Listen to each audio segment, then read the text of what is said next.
ময়মনসিংহের ভালুকা পৌরসভার ঐতিহ্যবাহী ভালুকা পাইলট উচ্চ বিদ্যালয় মাঠ। এই মাঠটিতে প্রতি বছরই এখানে কুরবানির পশুর হাট বসে থাকে। প্রতি বছরের মতো এবারও এখানে কুরবানির পশুর হাট বসানো হয়েছে।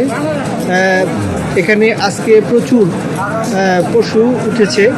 এখানে গরু এবং খাসি সহ বিভিন্ন পশু এখানে উঠেছে। বিভিন্ন এলাকা থেকে এই হাটটিতে ক্রেতারা আসছেন এবং বিভিন্ন খামারি সহ সাধারণ কৃষকরা এখানে তাদের গৃহপালিত পশু তারা এই হাটটিতে উঠিয়েছেন এবং এখানে ক্রেতারাও তারা দরদাম করছেন এবং দেখছেন এবং কিনে নিয়ে যাচ্ছেন। ক্রেতারা যে বিষয়টি জানিয়েছেন যে গতবারের তুলনায় কিছুটা দাম বাড়তি থাকলেও সেটি তারা কিনতে পারছেন এবং যে সকল বিক্রেতা রয়েছেন, যারা ব্যবসায়ী রয়েছেন, তারাও বিক্রি করে আগের চাইতেও একটু লাভ হওয়ার তারা আশা করছেন।